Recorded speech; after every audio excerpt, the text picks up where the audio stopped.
চলো আজ বাড়িতে বানাই একদম রেস্টুরেন্ট স্টাইলের পনির টিক্কা মশলা। একটা মশলা রেডি করার জন্য প্রথমেই লাগবে এখানে বড় মিক্সিং বোলে জল ঝরানো টক দই, পরিমাণ মতো হলুদ, আর এখানে 1.5 চামচ মতো লঙ্কা গুঁড়ো, এখানে কাশ্মীরি লঙ্কা ব্যবহার করেছি, জিরে গুঁড়ো, গোলমরিচের গুঁড়ো, চাট মশলা, আর দিয়ে দেবো 2 চামচ মতো বেসন, পরিমাণ মতো নুন, আর একটু সর্ষের তেল গরম করে দিয়ে দিলাম।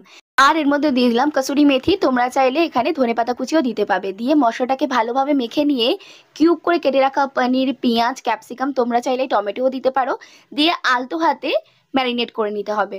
15 মিনিট একটু রেস্টে রাখতে হবে। 10 থেকে 15 মিনিট বাদে এরকম স্টিকের মধ্যে একটা করে ক্যাপসিকাম, একটা করে পনির, পেঁয়াজ, আবার রিপিট করতে হবে পেঁয়াজ, ক্যাপসিকাম, পনির, এইভাবে স্টিকের মধ্যে ভালো করে গেঁথে নিতে হবে। এইরকম ভাবে আমি প্রত্যেকটা বানিয়ে নিলাম। গ্যাসে একটা ফ্রাই প্যান বসিয়ে ফ্রাই প্যানটা ভালো করে গরম করে এর মধ্যে দিয়ে দেবো বাটার। বাটারটা ভালোভাবে মেল্ট হয়ে গেলে এক একটা করে পনিরের স্টিক এইভাবে দিয়ে দিতে হবে।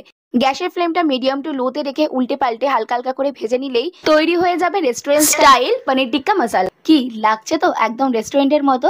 চলো তোমাদেরকে একটা পনির কেটে রেখে দিচ্ছে, কতটা সফট হয়েছে। তোমরাও বাড়িতে বানিও আর আমাকে কমেন্টে অবশ্যই জানিও তোমাদের কেমন লাগলো। ধন্যবাদ।